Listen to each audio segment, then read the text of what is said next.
Dr. Phil. My dad gave me 30 bucks. You have an addict for a daughter, and you're giving her money to make yourself feel better, not to help her. I think that's a crock of... She is playing Russian roulette and spinning the cylinder every time you give her money. This is my fault. Is that what you wanted to hear? Is this father killing his daughter? She says that you have given Andy over $200,000. Are you telling me that you don't know she's buying drugs with it? He picks me up and takes me to the drug house. Why would you do that? In what world would any parent do that to their child? Let me be very, very clear. Your life is in danger. Let's do it. Have a good show, everybody. Here we go. I hate to see people suffering, and you've heard long enough. Stand by, Dr. Phil. I'm going to get you the help that you need. In 5, 4, This is going to be a changing day in your life. Go, Dr. Phil.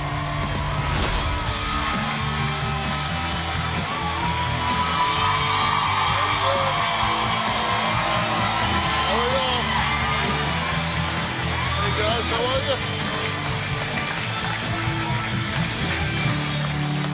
you? Okay, I want you to give a listener this. It's part of a phone conversation between a father and daughter over a common topic of discussion: money. Hello? Do you have like 20 bucks? Andy, I'm not giving you a dime. Don't call me again. Can you give me 20 bucks so I can make it through the weekend? Well, on the phone was 23-year-old Andy asking for money from her father, Ed. Not to go shopping to buy herself something to eat. No, Andy wants the money to go buy drugs. It's just heads up. I mean, that's just the deal.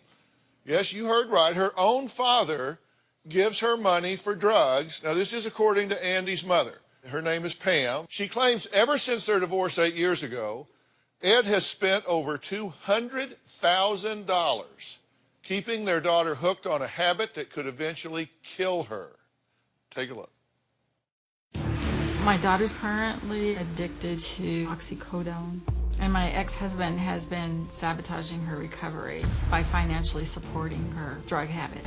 When Andrea was 15, she started smoking pot, and then she started using some ecstasy and Benadryl. Ed was hands-off with Andy. He would say, Pam, I don't know how you handle Andy. Andy doesn't work. Ed pays for her apartment. He pays for her heat, her phone, her cigarettes, her food, her drugs. He pays for it all.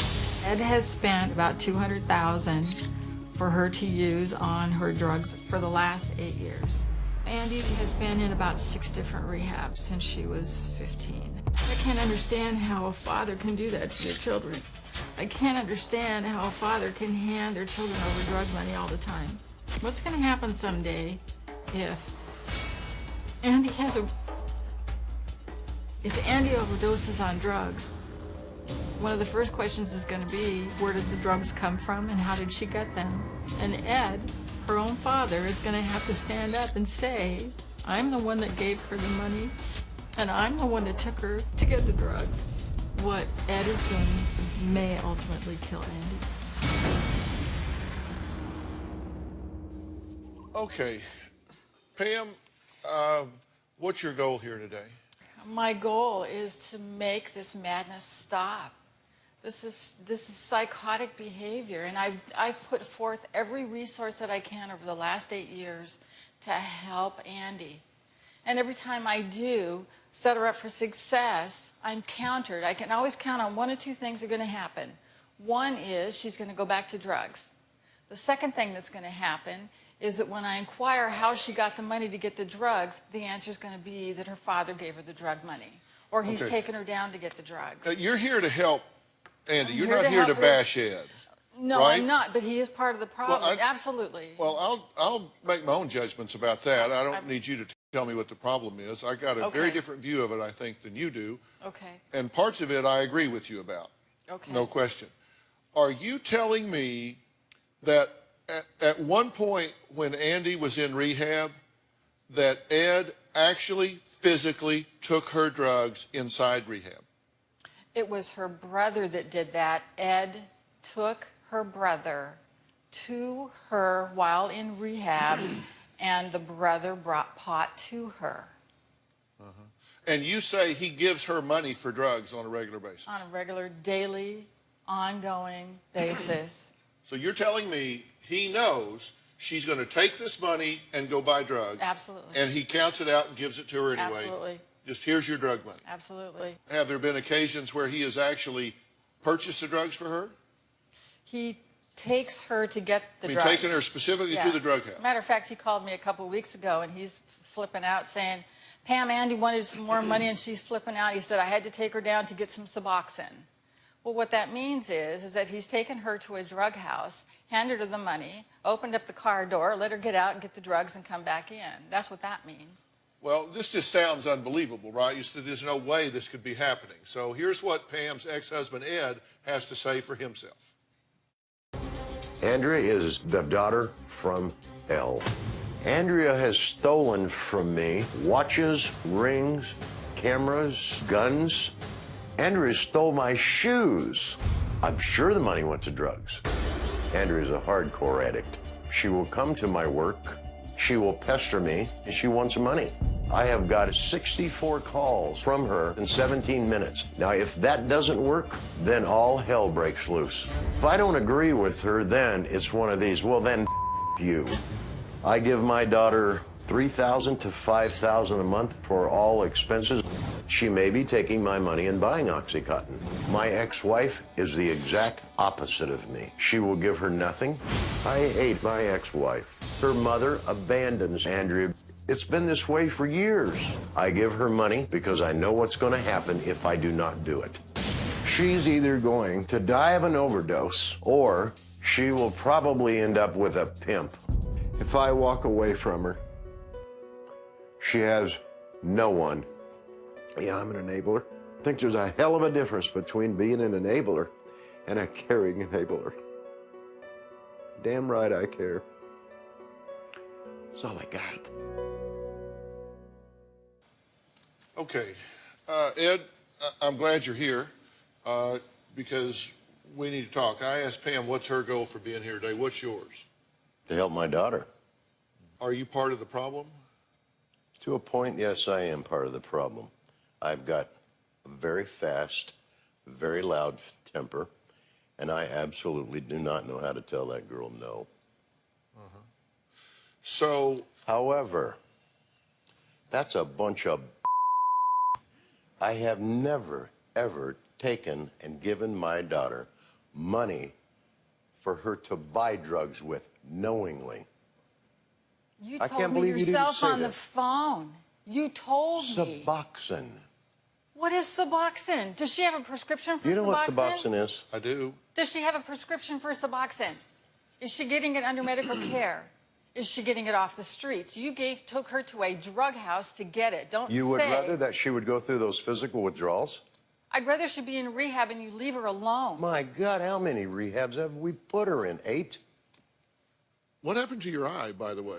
You have a black eye. I have a really They've bad covered it black up eye. some, but you have a black eye. I've, again, passed out. You passed out. No, yeah, it's not the first time. Why did You you called pass me- out? I have no idea. You called me last night. You were drunk out of your mind. Maybe that's what happened then. Was drunk. Wow. Hell, I don't remember calling you. Maybe I would. If I called you, I know I was drunk. But anyway, Were you drunk? not that I know of. Wow. Well, here's what you told us. You said, quote, you were hit on by a woman outside Oh, no, your no. hotel last night, that Yes. the woman told him she likes older men, that the woman asked him if he knew Los Angeles was the capital of the porn industry. The woman asked if he knew what OxyContin was, told her he was not interested. Pam said he sounded drunk as a skunk on the phone. He claims he woke up in the middle of the night and fell in the bathtub and got a black eye. Thought he was having a stroke this morning. I know about the gal outside. But yeah, I could have fallen. It could have been in the bathtub when I fell last night. I really don't know. I don't. Well, you know, I've been in this profession for 35 years, and when I was in private practice, my specialty was brain and central nervous system. That's what I focused on. Yeah. And I'm trying to ascertain why you just blacked out and fell over in a bathtub if you did. Do you have a brain tumor? Do you have an equilibrium problem, or did you get drunk? There are reasons Yeah, I that had a cause few this. drinks last night. There's no doubt about it. Maybe you have a problem counting. I've had that problem too. Yeah. I mean, maybe you're I have a drinking hell of more a lot than you of realize. problems, don't I? Maybe you're drinking more than you realize. You're killing your daughter. What do I do? Tell me what to do. Do you really want to know, or is this just a glib question? I think that's a crock of And later, Why would you do that? to keep her from In what world would any parent do that to their child, for God's sakes? And this is my fault. Is that what you wanted to hear? I'm guilty as hell. Now what? Tomorrow on an all-new Dr. Phil. My 16-year-old stepson is in a gang. I've seen people die, people kidnapped. Never thought that would be my son. Young and privileged. you've mugged people. How do you feel good about that? I don't feel good, I just felt in control. And in a deadly gang. I want to ask a question I have never asked a teenager before in my entire life. Have you committed murder? Tomorrow. Then on Friday, they both claim they're the one he loves. You say you were engaged. He gave me this ring. But what does he say? Did you ask her to marry you? Not that I can recall. That's Friday.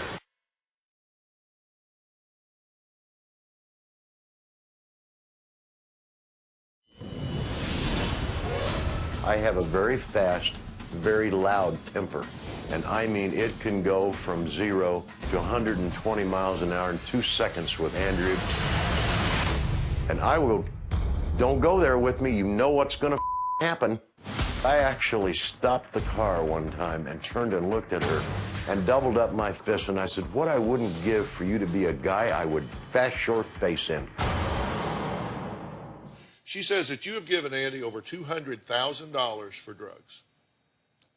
I've probably given Andy over $200,000, and I'd say, yeah, probably the last 8 years. Oh, no. Oh, yeah, probably. Has she been an addict the last 8 years? Pretty much. Okay, she says you've taken her drugs in rehab. I have? That's what she said.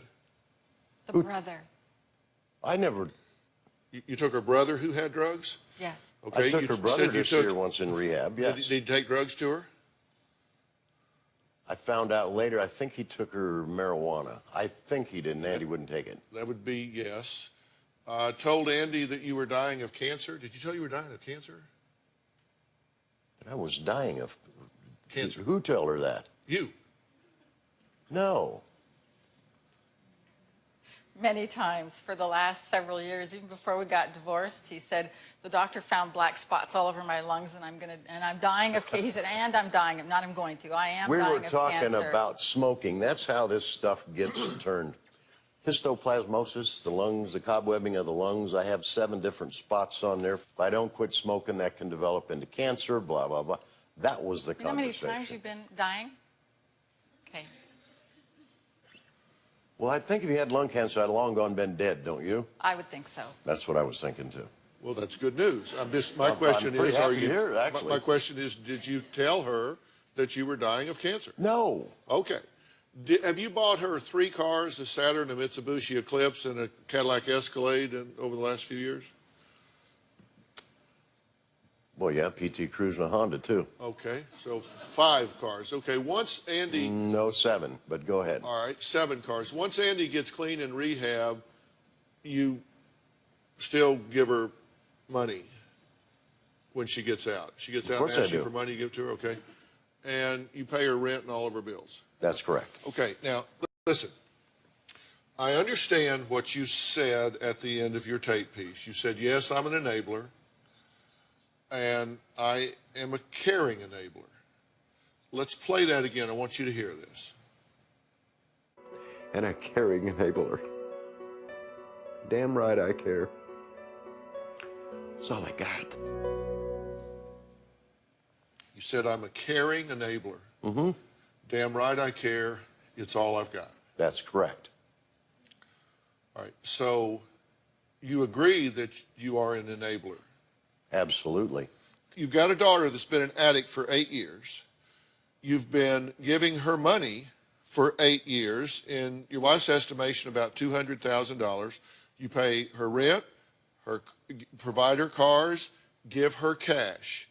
So you have been funding a person that you know to be an addict for the last 8 years. Would that fall under the definition of enabling? Yes.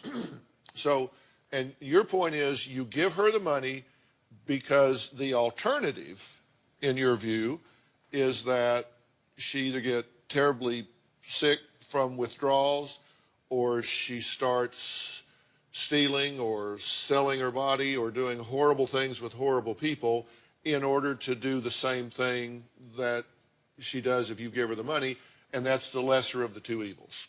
Yes. Is that a fair statement? Very fair statement. All right, you're killing your daughter. What do I do?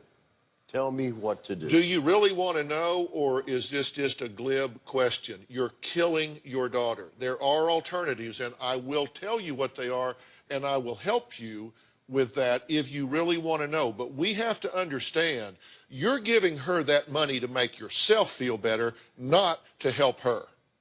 You're giving her that money because you don't want the anxiety, you don't want the pain, you don't want the burden of something horrible happening to your daughter. You're giving her that money for you, not for her.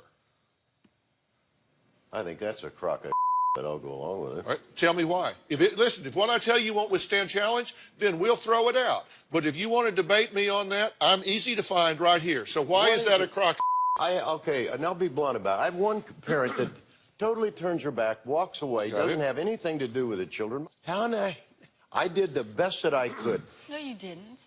You bought them. She's smoking black tar heroin. She is playing Russian roulette and spinning the cylinder every time you give her money. Could you have sugarcoated that just a little bit? And later, I beg like a $2 prostitute, but you hope I don't go get a pimp, but you're gonna call me a $2 prostitute? I have told her on several occasions she's got a mouth on her like a $3 hooker. Is that a terrible thing to tell somebody? Yes, it's a terrible thing to say. Yes. This February, get ready for unforgettable drama and obsessed love triangle. I love Chris, Dr. Phil. Chris loves me. And you say you were engaged to Chris. He gave me this ring. Did you ask her to marry you? Not that I can recall. Do you have trouble being unclear? I do sometimes. I believe that my mom killed my sister's best friend and buried her in the backyard. A daughter's outrageous accusations. You said you were passed around to your dad's friends at sex parties. Did this happen? No, none of it happened. Oh my God. No, you don't get to do this. It is not a response to say, oh, well, if you want to unplug, we're done.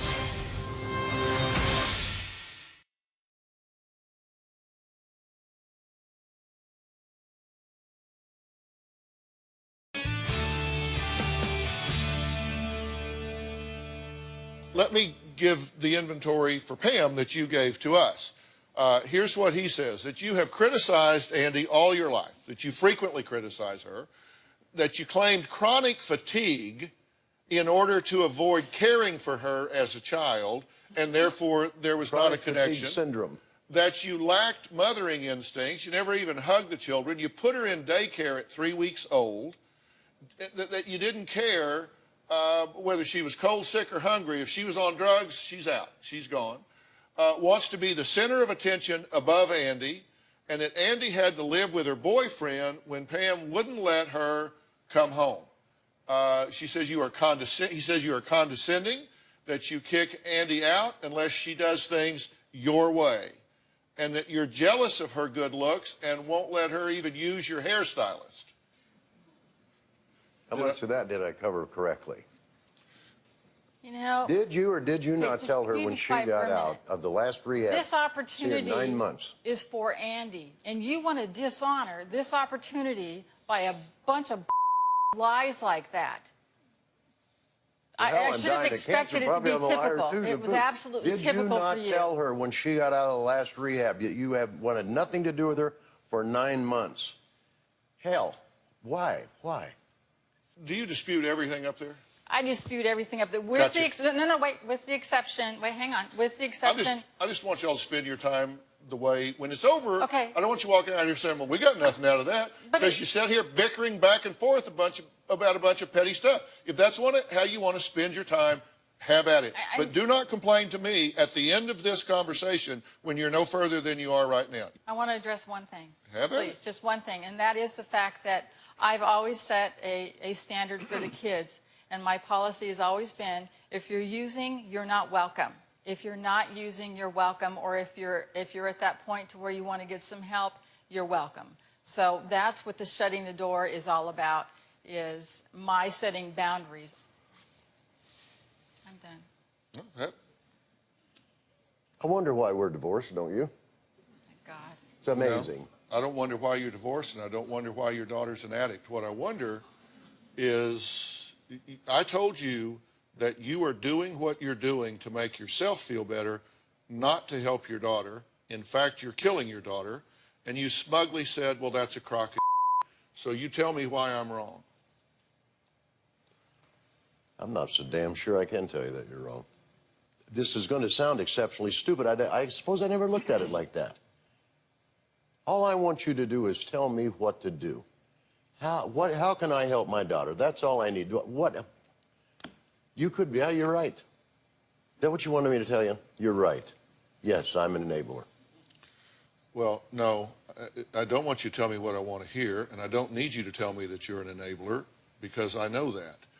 What I need you to have some insight about is that if your daughter is ever going to get clean and sober and healthy and have a productive life using all the skills and abilities that this amazing young woman has, you are going to have to start being part of the solution instead of part of the problem. And you are going to have to start being part of the solution instead of part of the problem. Mm-hmm. And in order for that to happen, you've got to have that light bulb come on over your head. You're parenting out of guilt. You're doing this for her because you can't stand to see her suffer, because you can't stand to live with the possibility that she's out being exploited on the streets. And so to make yourself feel better, you give her this money, knowing full well that she's going to spend it on drugs. And this is never going to get better if you don't man up and be a father instead of enabling her to be an addict. And she's been to rehab 6 times. Well, you two can take one thing to the bank. I ain't going to be number 7 unless you two get on board, because you don't want to sabotage my rehab for her, because I will haunt you till the ends of the earth. You will not sabotage this girl with emotional sabotage or financial sabotage. You won't run your own agenda. If she goes to a rehab I put her in, then your ass is working for me. And that means you're going to run my agenda, not yours. You are well-intended, but terribly misguided. Could you have sugarcoated that just a little bit? Probably could have, if she wasn't 8 years into this and could wake up dead tomorrow. She's smoking black tar heroin. She is playing Russian roulette and spinning the cylinder every time you give her money. And that has to stop. So what is my agenda? Stay the hell away from my daughter? If you can't control yourself and cave to her, yes. But I tell you what, let's add her to this conversation. We're going to take a break. When we come back, Andy's going to be here, and we'll see how honest she's willing to be.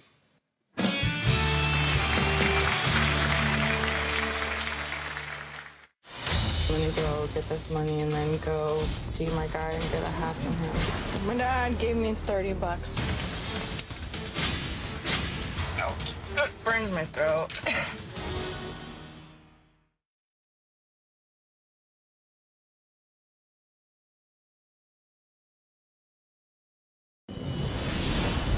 When I was 14, I started smoking weed and doing coke. My addiction's grown into meth and oxycodone.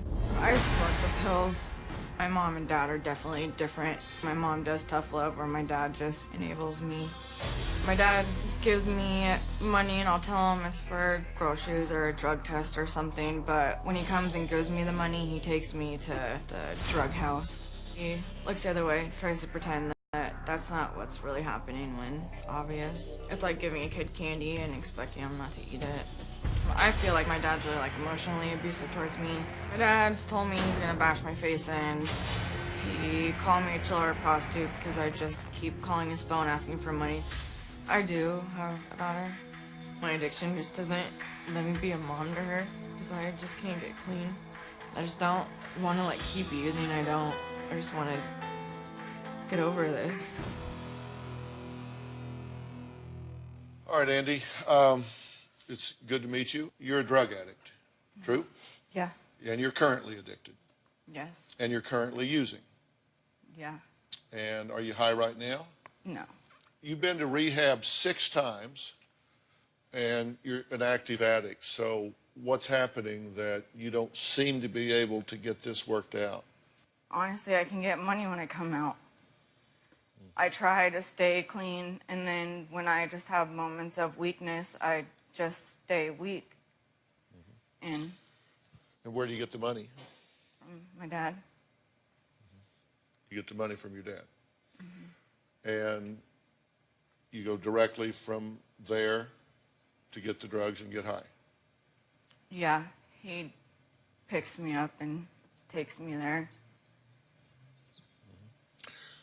Andy says making a drug run is part of her daily routine. Get up, shower, dress, call dad for money, go get high. Take a look. Yeah, this is my typical day. I'm gonna call my dad and try and get money. Hello? Do you have like 20 bucks? Andy, I'm not giving you a dime. Don't call me again. Can you give me 20 bucks so I can make it through the weekend? All right, we can go get 20 bucks. So I'm gonna go get this money and then go see my guy and get a half from him. It's like a daily thing. After I get him to get money, sometimes he'll just give it to me, but most of the time I just have to argue with him about it. I gotta go to the front door and get money. So right back. My dad gave me 30 bucks.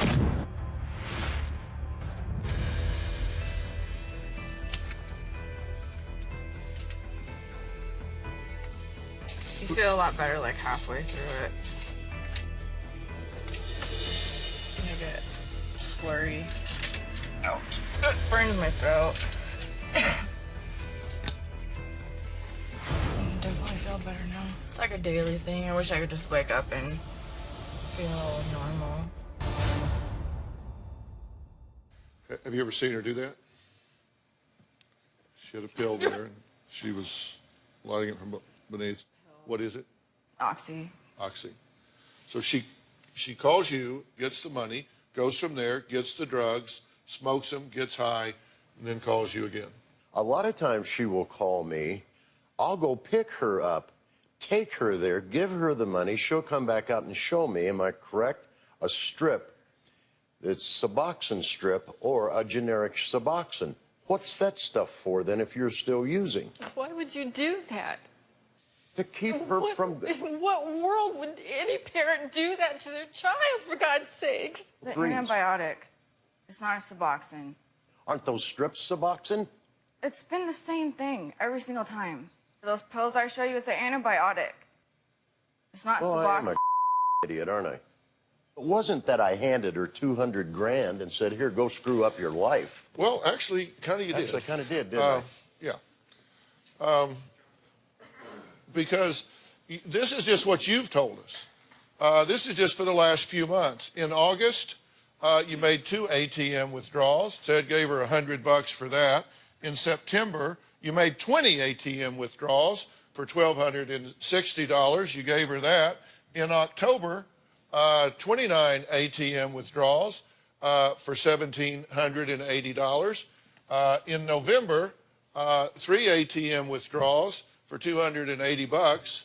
So just in that time, you've given her $34 and $20. I do my homework. 54 ATM withdrawals that you say were for cash for her. Sounds about right. That means 54 times you gave her money to go buy drugs. Knowingly or yes? Okay, yes. You have an addict for a daughter and you're giving her money. Are you telling me that you don't know she's going and buying drugs with it? No, I'm not going to tell you that. So I didn't want my daughter to suffer for anything. And this is my fault. Is that what you wanted to hear? Because it's true. What I want to hear is that you acknowledge that you have been making it possible for her to get drugs by giving her money that she goes and buys them, and therefore that you're willing to stop that. I am willing to stop that, and yes, I realize that. So I'm guilty as hell. Now what? How do I eliminate it? How do you eliminate when you love a kid so damn much? You don't want them to suffer. It's interesting that you say that, because here's what she says, and this is a quote. She says, "My dad hates me. He doesn't know how to love me." I That's a hate quote my from daughter's behavior. Straight told me you hated me. Have you told her you hope she overdoses and dies? God, no. Yes. One of these Yes, days did. you would overdose and die. Yes, you even told me on the phone. Why in God's name would I hope? I don't know. Why would you say it? Well, that's the dumbest thing I've ever. What the hell Yeah, kind no of an animal kidding. do you think I am? When she calls you for money, do you call her a whore? I beg like a $2 prostitute, but you hope I don't go get a pimp, but you're going to call me a $2 prostitute? I have told her on several occasions she's got a mouth on her like a $3 hooker. Is that a terrible thing to tell somebody? Yes, it's a terrible thing to say. Yes. Yes, What's the that matter would with be you? that would be on the list of don't say. I'm getting there. Yeah, let's take a break. I'm going to try to make sense out of this next and put some verbs in my sentences about exactly what needs to happen. I'm going to answer Ed's question. What do I do now? We'll be right back.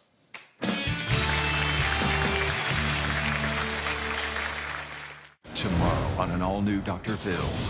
He's 16. I'm going to ask a question I have never asked a teenager before. And in a deadly gang. Have you committed murder? That's tomorrow.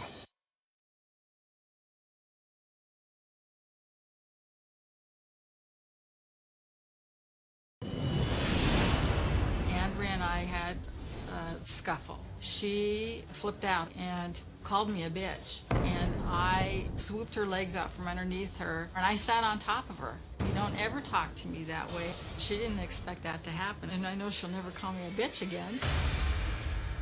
You sit over there like Queen Bee talking about what an idiot he is. He is killing our daughter. There's plenty of ownership to go around here, I will guarantee you. That's why I said she may have been to 6 rehabs. I'm not going to be involved in number 7 if you two are not willing to do as much work while she's gone as she is while she is gone. Because I'm not, what's the point? You know, we have an advisory board here at the Dr. Phil Show. It's made up of the top minds in psychology, psychiatry, medicine, sociology, all the different disciplines. The chairman of our advisory board is Dr. Frank Lawless. He's a double diplomate in psychology. I asked him to come because he has written this book that is going to be required reading for the two of you. And when I say required reading, I mean test required reading for the two of you. It's entitled Not My Child, a progressive and proactive approach to healing addicted teenagers and their families. Now, why do you think I chose this book that says teenagers to deal with this situation? Because that's basically, mature-wise, where she is. I know that her maturity and her brain is stunted when she Clearly started stopped using at drugs. 14 or 15 Right. years of age. That's Right. what you're dealing with here, which is why you expect a more mature response. But when you do the drugs that you've done, it changes emotional development. It is stunted. Neurologically, you are impacted. And so this is, let me tell you, and at home, you got a kid you think are on drugs or is vulnerable to it, This is not a book, it's a Bible. You need to read this, you need to study it. Dr. Lawless, I asked him to come here. Say hello to Dr. Frank Lawless.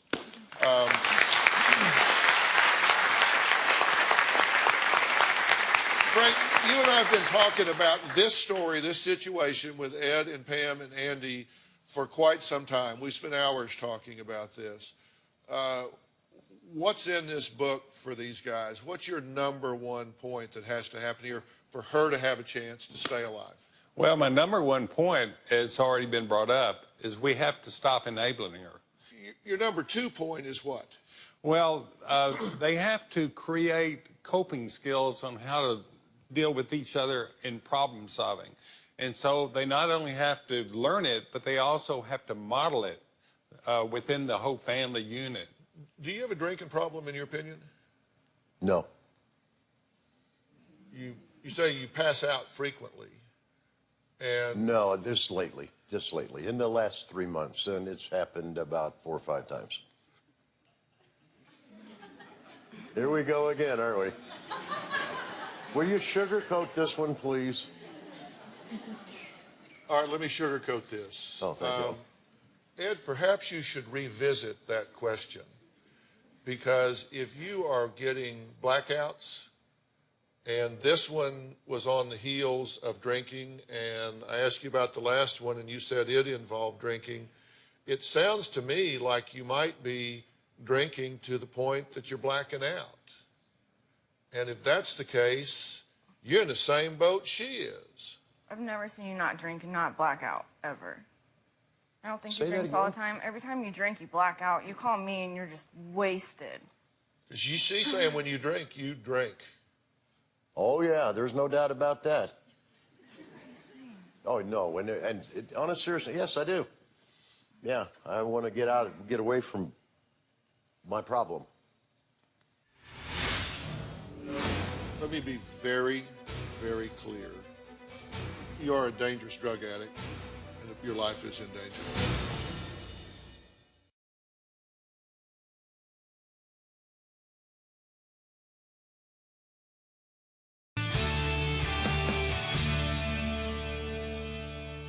You have a child. Yeah. And she's how old? She's 5. She's 5. And who is taking care of this child? Her dad takes care of her. He's tired of my addiction, too, because it takes me away from her and being with her as I should be. And you have a parenting plan that you need to comply with in order to have access to her, correct? Yes, I do. I have a parenting plan that has visitation. It says you have to be enrolled in a drug treatment and provide proof of completion to the court and the father, right? Yeah, this is a new parenting plan. This is a new parenting plan that we just signed. Right, November 13th. Yeah. The mother shall attend weekly NA meetings for a period of 6 months and provide proof of attendance.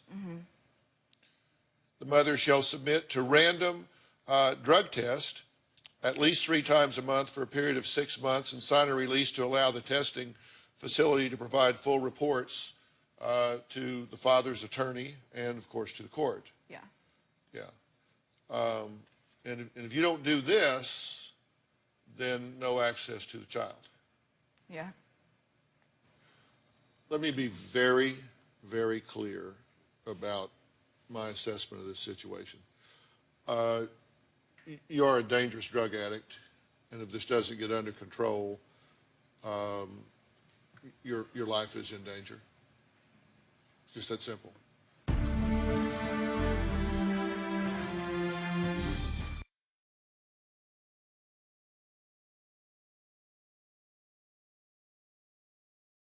Want to get something off your chest? Sign up for the drphil.com community and weigh in on your favorite episodes and share your personal stories with other community members. Plus, get started on your own blog to share your thoughts on the topics that interest you most. I'll be reading those message boards. Log on to drphil.com today.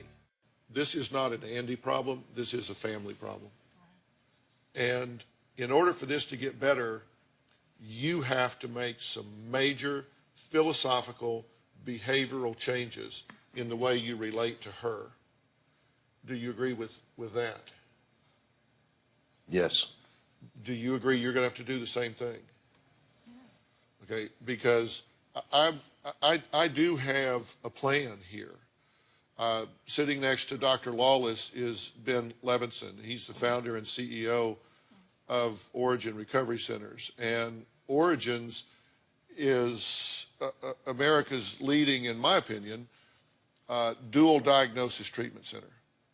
And when I say dual diagnosis, I mean it deals with psychological issues parallel to the addiction.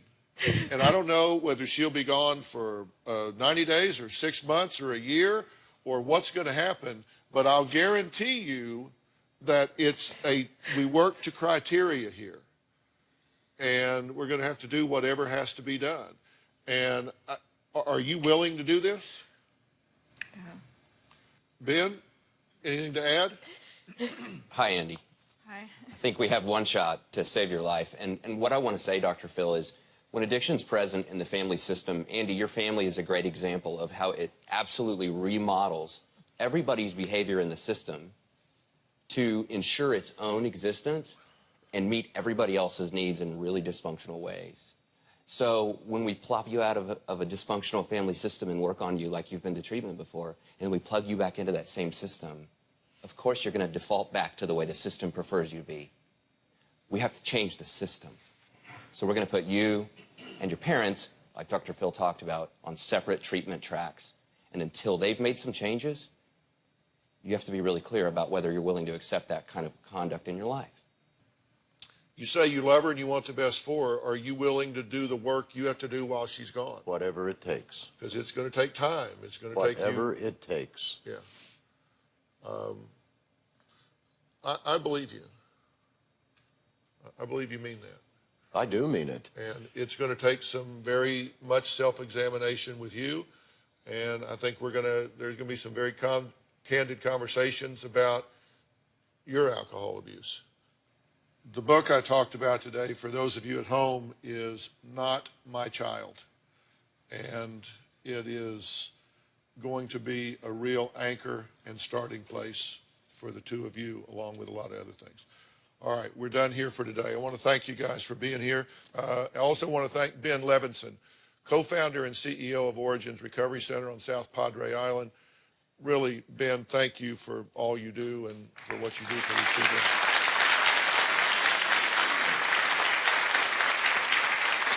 Finally, I want to thank Dr. Frank Lawless for his insightful and encouraging advice for this family, and his book, Not My Child, A Progressive and Proactive Approach for Healing Addicted Teenagers and Their Families, is now available in bookstores. We'll start working on it.